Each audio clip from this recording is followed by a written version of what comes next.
ഒരു ഭാര്യ ഞാൻ സെക്സ് നൽകാം എന്ന് പ്രലോഭിപ്പിച്ച് തട്ടിക്കൊണ്ടുപോയി എന്ന് പറയുമ്പോൾ സ്വാഭാവികമായിട്ടും കോമൺ സെൻസ് ഉള്ള ഒരു വ്യക്തിക്ക് പെട്ടെന്ന് അതങ്ങോട്ട് ദഹിക്കുന്ന ഒരു കാര്യം അല്ല. അത് പിന്നെ ജയിക്കുന്ന ആള് പറഞ്ഞ ഇതെന്തോന്നാണ് കളി എന്തോന്നാണ് പറ, റെക്കോർഡ് ചെയ്യണം പറ. നമസ്കാരം. ഗ്രീഷ്മയെ തൂക്കിക്കൊല്ലാൻ വിധിച്ച നെയ്യാറ്റിൻകര സെഷൻസ് കോടതിയുടെ വിധി ഒരിക്കലും നിലനിൽക്കുകയില്ല എന്നാണ് സ്റ്റാലിൻ ദേവൻ എന്ന് പറയുന്ന പത്രപ്രവർത്തകൻ പറയുന്നത്. അദ്ദേഹം അത് പറയുന്നതിന് കാരണം കൃത്യമായിട്ടുള്ള ആ കേസിൻ്റെ വിധി പഠിച്ചുകൊണ്ട് തന്നെയാണ്. പ്രധാനമായിട്ട് 364 വകുപ്പ്, ആ വകുപ്പ് എന്ന് പറയുന്നത് ആളെ തട്ടിക്കൊണ്ട് പോവുക, കൊല്ലാൻ വേണ്ടി എന്നുള്ളതാണ്. അങ്ങനെ തട്ടിക്കൊണ്ട് പോകുക എന്നുള്ള ഉദ്ദേശത്തോടെ ആണെങ്കിൽ സെക്സ് ചെയ്യുക, നമുക്ക് സെക്സ് ചെയ്യാം എന്ന് പറഞ്ഞിട്ടാണ് ഈ ഇദ്ദേഹത്തെ കൂടെ കൊണ്ടുപോകുന്നത്. ആരെ?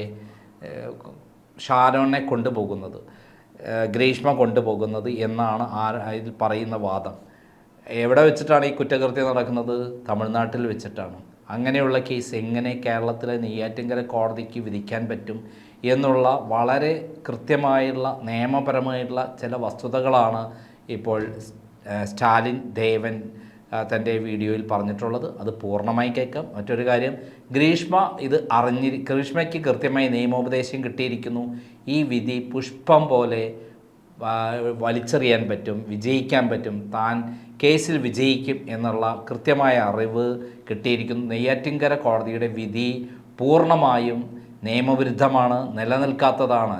ഞാൻ നേരത്തെ അവരുടെ വിധിയെ ചോദ്യം ചെയ്തുകൊണ്ട് ഒരിക്കലും ഗ്രീഷ്മയ്ക്ക് ഒരു വധശിക്ഷ വരാൻ സാധ്യതയില്ല, വധശിക്ഷ വിധിച്ചാൽ ഹൈക്കോടതി അത് തള്ളും എന്ന് ഞാൻ നേരത്തെ പറഞ്ഞിരുന്നു.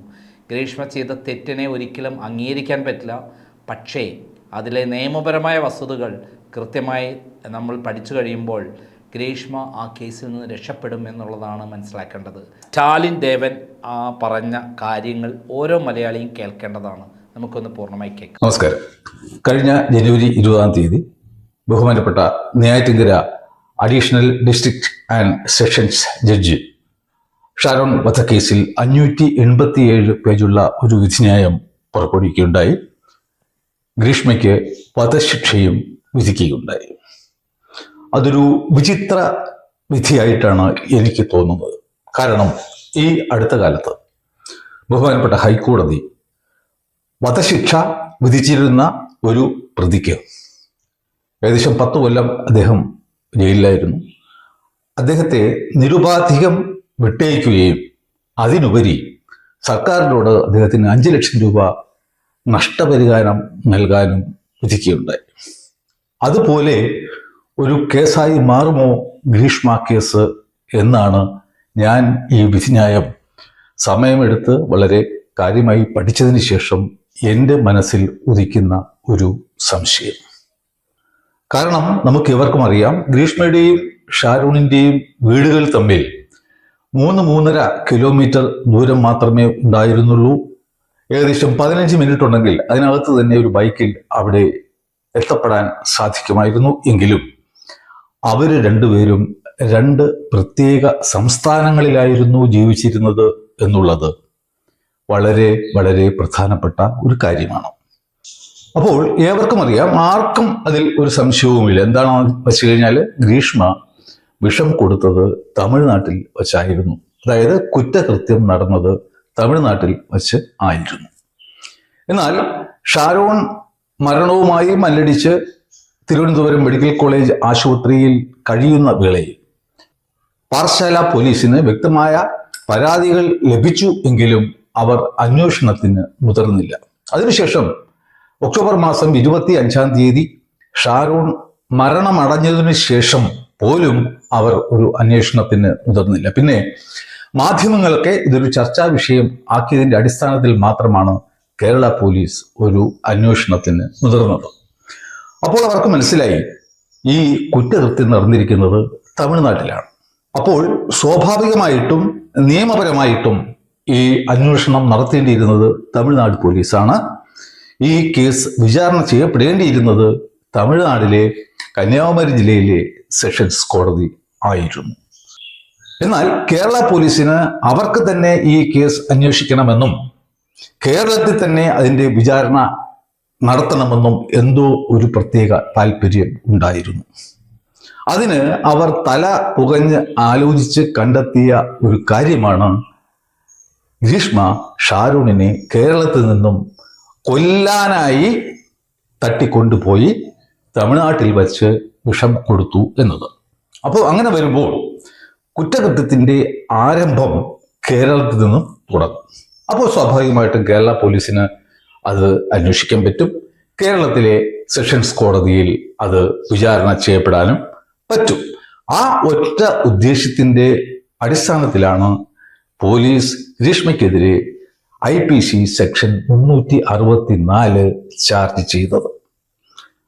അപ്പോ എന്താണ് ഈ സെക്ഷൻ 364?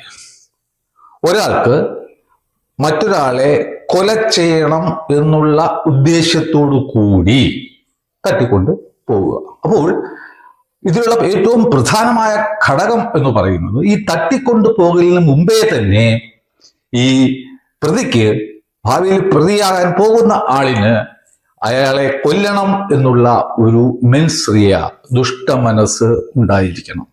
അപ്പോൾ നമുക്ക് ഏവർക്കും അറിയാം, മെൻസ്രിയ ഇല്ലാതെ ആർക്കും ഈ ലോകത്ത് ഒരു കുറ്റവും ചെയ്യാൻ കഴിയില്ല. അപ്പോൾ കേരള പോലീസിന് തെളിയിക്കേണ്ടിയിരുന്ന ഏറ്റവും അടിസ്ഥാനപരമായ കാര്യം, പ്രോസിക്യൂഷന് തെളിയിക്കേണ്ടിയിരുന്ന ഏറ്റവും പ്രധാനപ്പെട്ട കാര്യം, ഈ തട്ടിക്കൊണ്ടു പോകുന്നതിന് മുമ്പേ തന്നെ ഗ്രീഷ്മയ്ക്ക് ഷാരൂണിനെ കൊലപ്പെടുത്തണം എന്നുള്ള ഉദ്ദേശ്യം ഉണ്ടായിരുന്നു എന്ന് അസന്നിഗ്ധമായി തെളിയിക്കേണ്ടി വരും. നമുക്ക് ഏവർക്കും അറിയാം, നമ്മുടെ നിയമസംഹിത പറയുന്നത് എന്താണ്? 1000 കുറ്റവാളികൾ രക്ഷപ്പെട്ടാലും ഒരു നിരപരാധി പോലും ശിക്ഷിക്കപ്പെടാൻ പാടില്ല. അതായത് ഒരു ക്രിമിനൽ കേസിൽ ശിക്ഷിക്കപ്പെടണം എങ്കിൽ കുറ്റകൃത്യം സംശയാതീതമായി തെളിയിക്കപ്പെടണം. സംശയത്തിന്റെ ഏതെങ്കിലും ഒരു കണിക പോലും ഉണ്ടെങ്കിൽ ബെനിഫിറ്റ് ഓഫ് ഡൗട്ട് വന്നിട്ട് അത് അക്യൂസ്ഡിനായിരിക്കും ലഭിക്കുക. അപ്പോൾ ഇവിടെ കൊല ചെയ്യാനായി തട്ടിക്കൊണ്ടുപോയി എന്നുള്ള ചാർജിന് ഉപരിയായിട്ട് കൊലപാതകം, ഗിവിംഗ് ഫാൾസ് ഇൻഫർമേഷൻ, പിന്നെ വിഷദ്രാവകം മുതലായ കാര്യങ്ങൾ ഉപയോഗിച്ച് ഒരാളിനെ ഹർട്ട് ചെയ്യുക, പരിക്കേൽപ്പിക്കുക, ഈ വകുപ്പുകളാണ് ഗ്രീഷ്മയ്ക്കെതിരെ ചുമത്തിയിരുന്നത്. അപ്പോൾ ഭാവിയിൽ എന്തെങ്കിലും ഹൈക്കോടതിക്ക് ഗ്രീഷ്മ ഷാരൂണിനെ കൊല ചെയ്യണം എന്നുള്ള ഉദ്ദേശ്യത്തോടെ അല്ല തട്ടിക്കൊണ്ടുപോയത് എന്ന് വെളിപ്പെടുകയാണ് എങ്കിൽ ഈ 364 നിലനിൽക്കില്ല. അപ്പോൾ സ്വാഭാവികമായിട്ടും എന്ത് സംഭവിക്കും എന്ന് വെച്ച് കഴിഞ്ഞാൽ നെയ്യാറ്റിൻകര കോടതിക്ക് മറ്റുള്ള ചാർജുകൾ ട്രയൽ ചെയ്യാനുള്ള അധികാരം ഉണ്ടായിരുന്നില്ല എന്ന് കോടതി കണ്ടെത്തും. അപ്പോൾ എന്ത് സംഭവിക്കും എന്ന് വെച്ച് കഴിഞ്ഞാൽ ഗ്രീഷ്മയ്ക്കെതിരെ പറഞ്ഞ എല്ലാ വിധികളും നൾ ആൻഡ് വോയിഡ് അബ്നിഷോ ആയിട്ട് മാറും. ആരംഭത്തിലെ അസാധുവായി മാറും. ഗ്രീഷ്മ പൊടിയും തട്ടി വെളിയിൽ പോകും. ഞാനിവിടെ ഗ്രീഷ്മ കുറ്റക്കാരിയല്ലെന്നോ ശിക്ഷിക്കപ്പെടാൻ പാടില്ല എന്നോ അല്ല പറഞ്ഞു വരുന്നത്.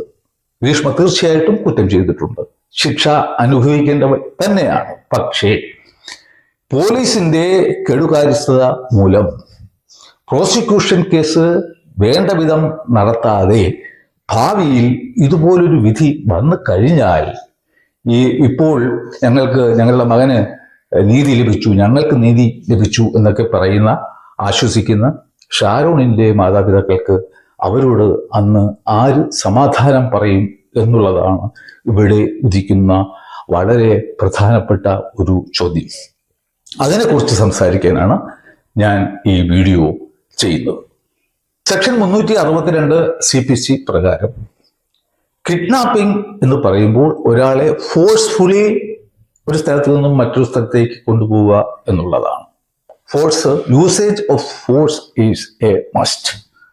എന്നാൽ അബ്ഡക്ഷൻ എന്ന് പറയുന്നത് ബലം പ്രയോഗിച്ചും കൊണ്ടുപോകാം, അതല്ലെങ്കിൽ വഞ്ചനാപരമായ രീതിയിൽ പ്രലോഭനങ്ങളും മറ്റും നടത്തി ബലപ്രയോഗം കൂടാതെ തന്നെ ഒരാളിനെ ഒരു സ്ഥലത്ത് നിന്നും മറ്റൊരു സ്ഥലത്തേക്ക് മാറ്റുന്നതാണ് അബ്ഡക്ഷൻ എന്ന് പറയുന്നത്. എന്നാൽ നമ്മൾ 364 വരുമ്പോൾ ഏറ്റവും പ്രധാനപ്പെട്ട ഒരു പോയിന്റ് എന്താണെന്ന് വെച്ചാൽ ഈ അബ്ഡക്ഷൻ നടത്തുന്ന സമയത്ത് തന്നെ ഈ പ്രതിക്ക് അയാളെ വധിക്കണം എന്നുള്ള ഉദ്ദേശ്യം 100% ഉണ്ടായിരിക്കണം. ഇതിനെ സംബന്ധിച്ച് ഒരു പ്രധാന വളരെ ഫേമസ് ആയിട്ടുള്ള ഒരു കേസുണ്ട്. Upendranath Ghosh versus emperor AER 1940 report ചെയ്യപ്പെട്ടിട്ടുള്ള കേസിൽ അതിന്റെ വിധിയിൽ വ്യക്തമായി പറയുന്നുണ്ട് 364 നിൽക്കണമെങ്കിൽ ഈ തട്ടിക്കൊണ്ടു പോകുന്ന അവസരത്തിൽ തന്നെ പ്രതിക്ക് അയാളെ വധിക്കണം എന്നുള്ള ഉദ്ദേശ്യം ഉണ്ടായിരുന്നിരിക്കണം എന്നുള്ളതാണ്. അപ്പോൾ ഇതാണ് പ്രോസിക്യൂഷൻ ഏറ്റവും ആദ്യമായിട്ട് നെയ്യാറ്റിൻകര സെഷൻസ് കോടതിയിൽ പ്രൂവ് ചെയ്യേണ്ടിയിരുന്ന പരമപ്രധാനമായ കാര്യം. ഗ്രീഷ്മയും ഷാരോണും തമ്മിലുണ്ടായിരുന്ന ബന്ധത്തിനെ കുറിച്ചിട്ട് ഇന്ന് ലോകത്ത് പാട്ട് തന്നെയാണ്, എല്ലാവർക്കും എല്ലാം അറിയാം. അതിനാൽ ഞാൻ അതിലേക്ക് ഡീറ്റെയിൽ ആയി പോകാൻ ആഗ്രഹിക്കുന്നില്ല. എന്നിരുന്നാലും ഈ വിധിന്യായത്തിൽ നിന്നും മനസ്സിലാകുന്നത് ആ ബന്ധം നിലനിന്നത് 1 വർഷം മാത്രമായിരുന്നു എന്നാണ്. 2021 ഒക്ടോബർ മാസം ആരംഭിക്കുന്നു. അതുപോലെ തന്നെ 2022 ഒക്ടോബർ മാസം 25-ാം തീയതി ഷാരോണിന്റെ മരണത്തോടെ അത് അവസാനിക്കുന്നു. അവർ തമ്മിൽ ഭാര്യ ഭർത്താക്കന്മാരായിരുന്നു. അതായത് അവര് താലികെട്ട് നടത്തി, സിന്ദൂരം അണിയിക്കുന്നു, പലയിടത്തും പോകുന്നു. സ്വന്തം വീട്ടിലും, ഗ്രീഷ്മയുടെ വീട്ടിലും ഷാരൂണിന്റെ വീട്ടിലും പല ഹോട്ടലുകളിലും വെച്ചിട്ട് അവരുടെ ഇഷ്ടാനുസരണം ലൈംഗിക ബന്ധത്തിലും മറ്റും ഏർപ്പെടുന്നു. കല്യാണം പിന്നെ നവംബർ മാസത്തിൽ അവർ തമ്മിൽ ഒളിച്ചോടി പോകാൻ തീരുമാനിക്കുന്നു. ഇതിനിടയിൽ ഒരു പട്ടാളക്കാരനുമായിട്ട് ഗ്രീഷ്മയുടെ ഈ എൻഗേജ്മെന്റ് നടക്കുന്നു. അതിനുശേഷം 2 മാസത്തേക്ക് അവർ പിരിഞ്ഞിരിക്കുന്നു. അങ്ങനെയുള്ള എല്ലാ സംഭവങ്ങളും നമുക്ക് അറിയാവുന്നതാണ്.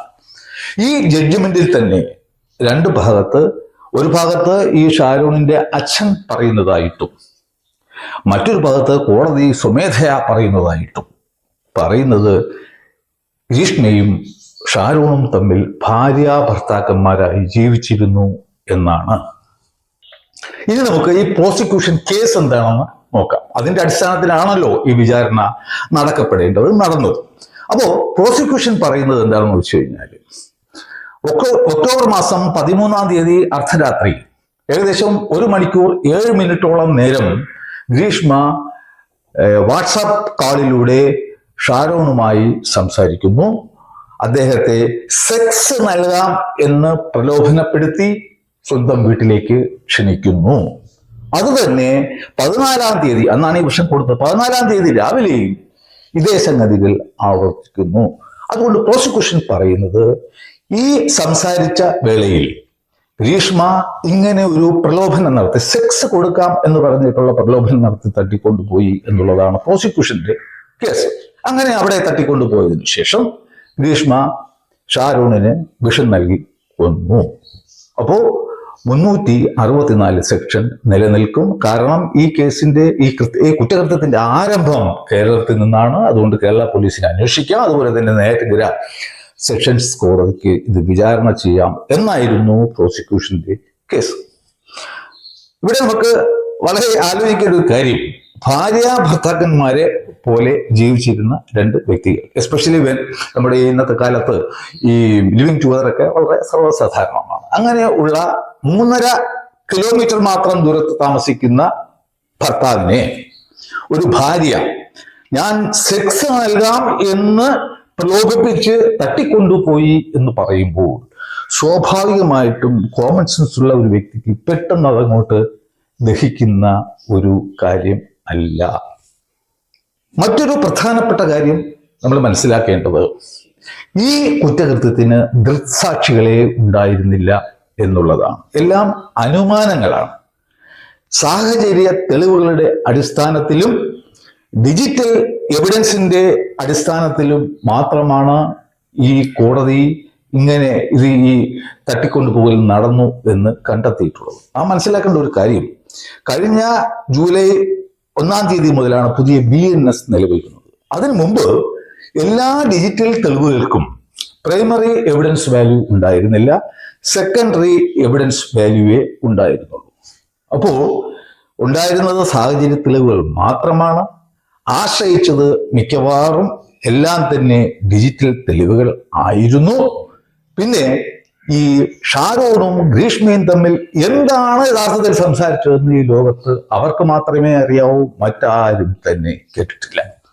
അപ്പോൾ ഈ ഒരു ബാക്ക്ഗ്രൗണ്ടിലും ആണ് നമ്മൾ ഈ 364 നിലനിൽക്കുമോ എന്ന് പരിശോധിക്കേണ്ടത്. കാരണം ഗ്രീഷ്മയ്ക്ക് കൊല്ലാനുള്ള ഉദ്ദേശ്യം 13-ാം തീയതി രാത്രി തന്നെ ഉണ്ടായിരുന്നു എന്നുള്ളതാണ് ഏറ്റവും പ്രസക്തമായ ചോദ്യം. മറ്റൊരു പ്രസക്തമായ കാര്യം ഉള്ളത്, ഈ ഒരു വർഷത്തെ ബന്ധത്തിന് ഇടയ്ക്ക് തന്നെ 2022 ഓഗസ്റ്റ് മാസം 22-ാം തീയതി ഷാരൂണിനെ കൊലപ്പെടുത്താനായി ഒരു ജ്യൂസ് ചലഞ്ച് ഗ്രീഷ്മ നടത്തിയതായും അത് ഷാരോണിന് ബോധ്യപ്പെട്ടതായിരുന്നു എന്നും കോടതി കണ്ടെത്തുന്നു.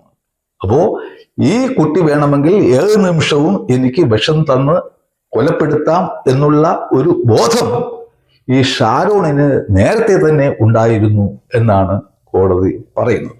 അതിന്റെ ആ ഒരു ഷാരോണിന്റെ അറിവിന്റെയും കൂടി അടിസ്ഥാനത്തിലായിരിക്കണം നമ്മൾ ഈ തട്ടിക്കൊണ്ടുപോകൽ കഥ പരിശോധിക്കുന്നത്.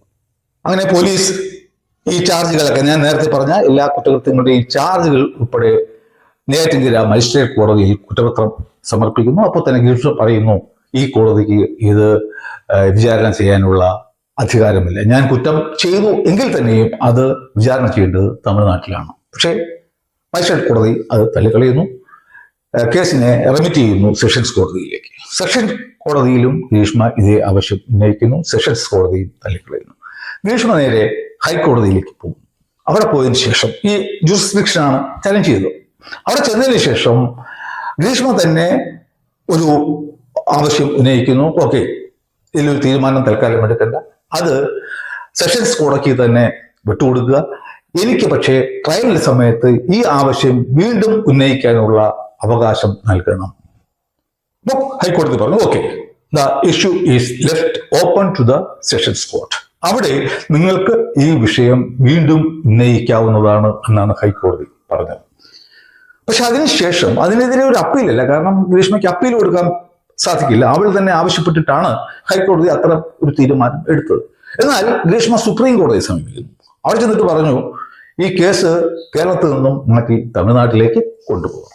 അപ്പോൾ സുപ്രീം കോടതിയും പറഞ്ഞു, നിങ്ങൾ ഈ വിഷയം ബഹുമാനപ്പെട്ട ഹൈക്കോടതി മുമ്പാകെ ഉന്നയിച്ച അവസരത്തിൽ നിങ്ങൾ തന്നെ പറഞ്ഞു, വേണ്ട, ഇത് ഇങ്ങനെ തുറന്നിട്ടിരിക്കാം, ഈ ഇഷ്യൂ ഇത് പിന്നെ സെഷൻസ് കോടതി തീരുമാനിക്കട്ടെ, അവിടെ നിങ്ങൾക്ക് വീണ്ടും ഇത് ഉന്നയിക്കാനുള്ള അവകാശം ഉണ്ടായിരിക്കുമെന്ന് ഹൈക്കോടതി പറഞ്ഞ സ്ഥിതിക്ക് ഞങ്ങൾ ഈ കാര്യത്തിൽ ഇടപെടുന്നില്ല എന്ന് പറഞ്ഞിട്ടാണ് ആ പെറ്റീഷൻ സുപ്രീം കോടതി തള്ളിക്കളഞ്ഞത്. അപ്പോ ഗ്രീഷ്മയ്ക്ക് ഈ ചോദ്യം ട്രയലിന്റെ സമയത്ത് സെഷൻസ് കോടതിയിൽ ഉന്നയിക്കാനുള്ള അവകാശം നിലനിന്നിരുന്നു എന്നാണ് നാം മനസ്സിലാക്കേണ്ടത്. Admittedly, there is no one who has seen Grishma inviting Sharon to her house എന്ന് കോടതി എടുത്തെടുത്ത് പറയുന്നു. അപ്പൊ ഇവിടെ സാഹചര്യ തെളിവുകൾ മാത്രമാണ് ഉണ്ടായിരുന്നത്. ഇവരുടെ കാള് വാട്സപ്പ് കാൾ ആയതുകൊണ്ട് റെക്കോർഡ് ചെയ്യപ്പെട്ടിട്ടില്ല. പിന്നെ ഉണ്ടായിരുന്നത് കുറച്ച് സാക്ഷികളാണ്. സാക്ഷികൾ ഒന്ന് ഷാരൂണിന്റെ ബ്രദർ, മറ്റ് 2 കൂട്ടുകാർ, അദ്ദേഹത്തിന്റെ അച്ഛൻ എന്നിവരൊക്കെ ആയിരുന്നു അതിനുള്ള സാക്ഷികൾ. കൂടാതെ കോൾ ഡീറ്റെയിൽസ് ഉണ്ടായിരുന്നു. ഇതൊക്കെ അസന്നിഗ്ധമായി സ്ഥാപിച്ചത് ഈ കൃത്യം നടന്ന 14-ാം തീയതി രാവിലെ ഷാരൂൺ പാറശാല പോലീസിന്റെ പരിധിക്ക് ഉള്ളിൽ ഉണ്ടായിരുന്നു എന്നാണ്. ഈ സംസാരം, അവർ തമ്മിലുള്ള സംസാരം ആരും കേട്ടിട്ടില്ലാത്തതിനാൽ ഈ ഗ്രീഷ്മ എന്തൊക്കെയാണ് പറഞ്ഞത്, എന്തൊക്കെ പ്രലോഭനം നടത്തിയോ ഇല്ലയോ, ഗ്രീഷ്മയ്ക്ക് കൊല്ലാനുള്ള ഉദ്ദേശ്യം അപ്പോഴേ ഉണ്ടായിരുന്നു എന്നുള്ളതൊന്നും തന്നെ അസന്നിഗ്ധമായി തെളിയിക്കപ്പെട്ടിട്ടില്ല. ഷാരോൺ അന്ന് പാറശാലയിലായിരുന്നു രാവിലെ ഉണ്ടായിരുന്നത് എന്ന് മാത്രമേ തെളിയിക്കപ്പെട്ടിട്ടുള്ളൂ. ഇനി ഈ തട്ടിക്കൊണ്ടുപോയി എന്ന് കോടതി കണ്ടെത്താൻ വേണ്ടി ആശ്രയിച്ച ഏറ്റവും പ്രധാനപ്പെട്ട സാക്ഷി എന്ന് പറയുന്നത് PW2 ആണ്, ഒരു റെജിൻ ഈ ഷാരൂണിന്റെ ഏറ്റവും അടുത്ത സുഹൃത്തായിരുന്നു. അവർ തമ്മിൽ ഈ ഗ്രീഷ്മയും ഷാരൂണും തമ്മിലുള്ള എല്ലാ ബന്ധത്തിനെ കുറിച്ചുള്ള എല്ലാ ഡീറ്റെയിൽസും റെജിനെ ബോധ്യപ്പെടുത്തിയിരുന്നു, റെജിന് അറിയാമായിരുന്നു. ഈ റെജിനെയാണ് ഗ്രീഷ്മയുടെ വീട്ടിലേക്ക് പോകാൻ ഷാരൂൺ കൂട്ടുപിടിച്ചത്. അദ്ദേഹത്തിന്റെ പൾസർ ബൈക്കിൽ രണ്ടുപേരും തമ്മിൽ പോവുകയായിരുന്നു. അപ്പോൾ ഈ റെജിൻ തന്നെ അക്സെപ്റ്റ് ചെയ്തിട്ടുണ്ട്. ഞാൻ മുൻപ് പല അവസരങ്ങളിലും ഇതുപോലെ ഷാരൂണിനെ ഗ്രീഷ്മയുടെ വീട്ടിലേക്ക് ലൈംഗിക ബന്ധത്തിൽ ഏർപ്പെടാൻ വേണ്ടിയിട്ട് കൊണ്ടുപോയിട്ടുണ്ട് എന്നും ഈ കക്ഷി അക്സെപ്റ്റ് ചെയ്യുന്നു. പിന്നെ അദ്ദേഹം പറയുന്നത് എന്താണെന്ന് വെച്ച് കഴിഞ്ഞാൽ, ഞാൻ വെളിയിൽ കാത്തു നിൽക്കുകയായിരുന്നു. 20 മിനിറ്റ് കഴിഞ്ഞപ്പോൾ ഷാരൂൺ അവശനായിട്ട് പച്ച കളറിൽ ഛർദ്ദിച്ചു കൊണ്ട് വരുന്നത് കണ്ടു. അതിനുശേഷം ഞാൻ ബൈക്കിന്റെ പുറകിൽ കയറ്റി വീട്ടിലേക്ക് തിരിച്ചു.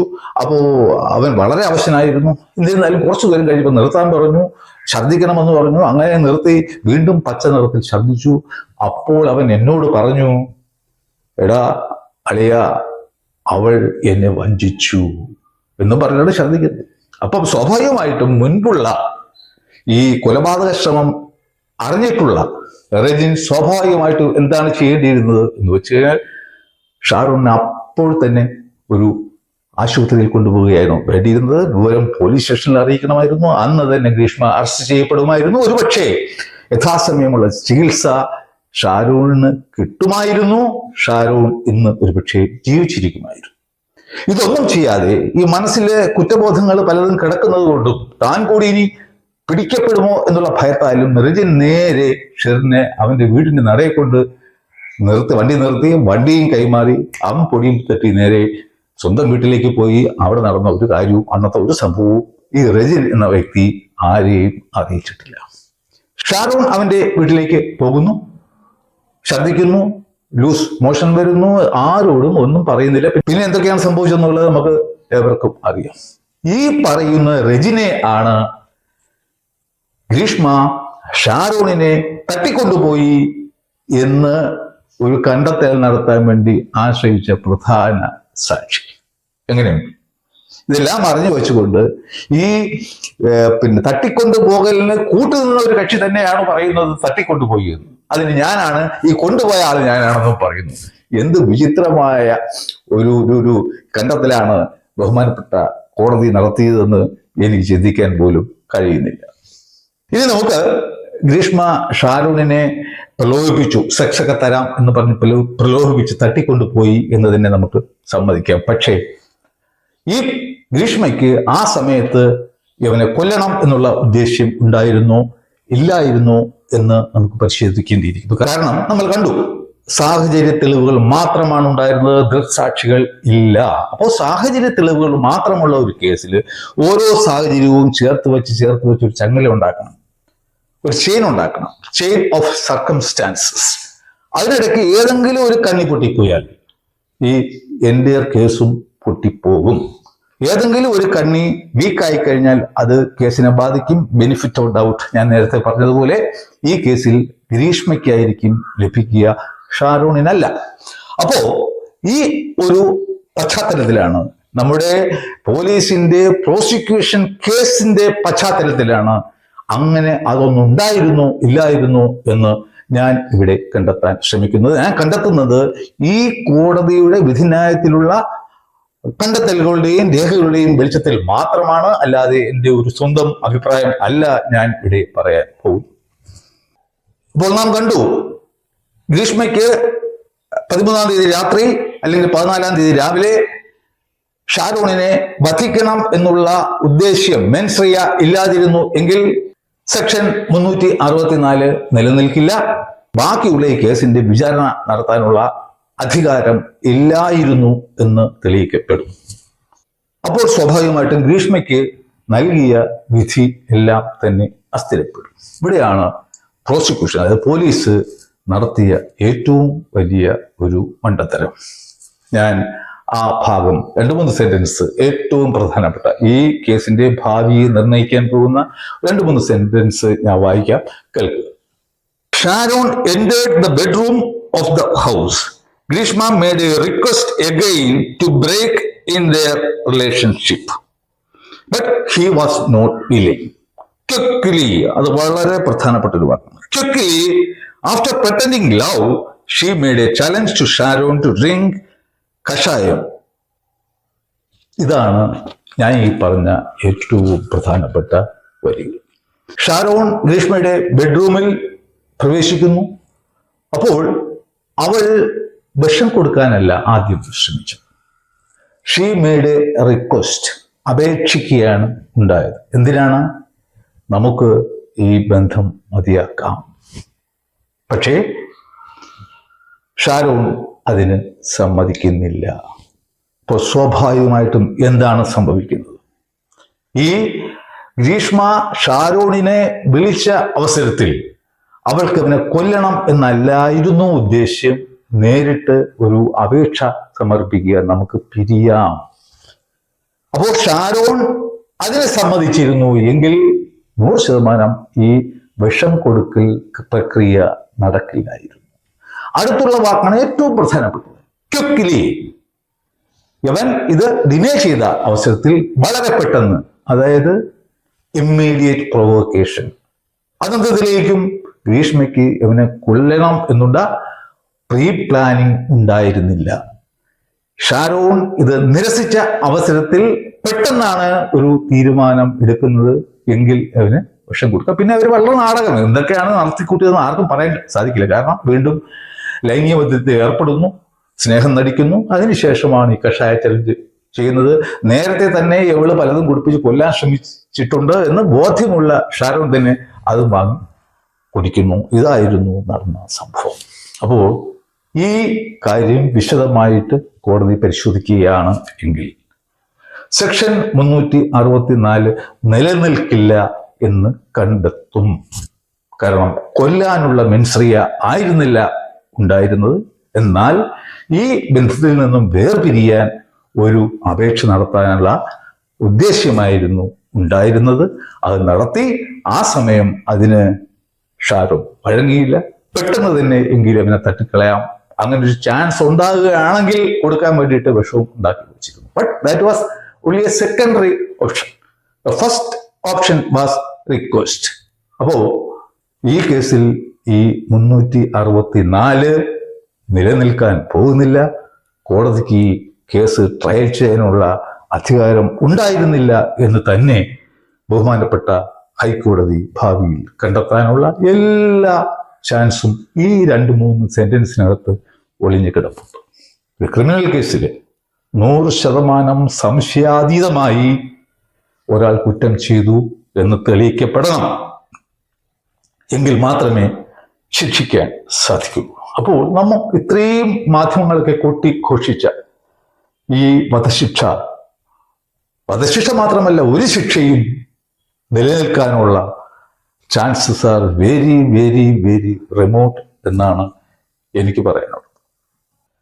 അപ്പോൾ ഇവിടെ സാഹചര്യ തെളിവുകളുടെ ചങ്ങലയിലെ ഒരു വളരെ വളരെ പ്രധാനപ്പെട്ട കണ്ണി പൊട്ടിയിരിക്കുന്നു. ഇത് ഈ കേസ് അറിഞ്ഞ ഉടനെ തന്നെ ഇത് അന്വേഷണം തമിഴ്നാട് പോലീസിനെ ഏൽപ്പിക്കണമായിരുന്നു. അവർ ഇത് അന്വേഷണം നടത്തി അധികാര പരിധി ഉള്ള ഒരു കോടതിയിൽ ഇതിൻ്റെ വിചാരണ നടത്തണമായിരുന്നു. അങ്ങനെ നടത്തിയിരുന്നു എങ്കിൽ ഈ ഇന്ന് നമ്മൾ കാണുന്ന ഈ പ്രതിസന്ധികൾ ഒന്നും തന്നെ ഉടലെടുക്കുമായിരുന്നില്ല. കാരണം ഈ 364 അഭാവത്തിൽ തന്നെ 302, 328, 203 ഒക്കെ പിന്നെ കന്യാകുമാരിയിലുള്ള സെഷൻസ് കോടതിക്ക് വിചാരണ നടത്താനും വിധി പ്രസ്താവിക്കാനും ഉള്ള പരിപൂർണ അധികാരം ഉണ്ടായിരുന്നതിന് ആ ഒരു ചാൻസാണ്. ആ സെന്റൻസുകൾ പ്രോസിക്യൂഷന്റെ ഭാഗമായിരിക്കാനേ പാടുണ്ടായിരുന്നില്ല എന്നുള്ളതാണ് എനിക്ക് പറയാനുള്ളത്. ഈ കേസ് കേരള പോലീസ് അന്വേഷിക്കാൻ പാടുണ്ടായിരുന്നില്ല. സംഭവം അറിഞ്ഞ ഉടനെ തന്നെ ഈ കേസ് തമിഴ്നാട് പോലീസിന് കൈമാറണമായിരുന്നു. അവർ അന്വേഷിക്കണമായിരുന്നു. തമിഴ്നാട്ടിലെ സെഷൻസ് കോടതിയിൽ ഇത് വിചാരണ ചെയ്യപ്പെടണം ആയിരുന്നു.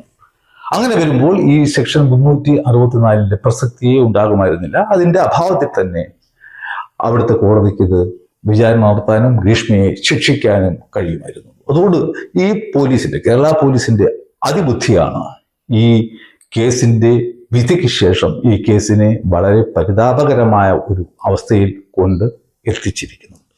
ഈ കേസ് ആരംഭത്തിലെ തമിഴ്നാട് പോലീസിന് വിട്ടുകൊടുത്ത് കേരള പോലീസ് അന്തസ്സായിട്ട് കൈ കഴുകണം ആയിരുന്നു എന്നാണ് എനിക്ക് പറയാനുള്ളത്. പക്ഷേ വിനാശകാലെ വിപരീത ബുദ്ധി എന്ന് മാത്രമേ ഇതിൽ നിന്നും നമുക്ക് എന്തെങ്കിലും മനസ്സിലാക്കാൻ സാധിക്കുകയുള്ളൂ. നന്ദി, നമസ്കാരം.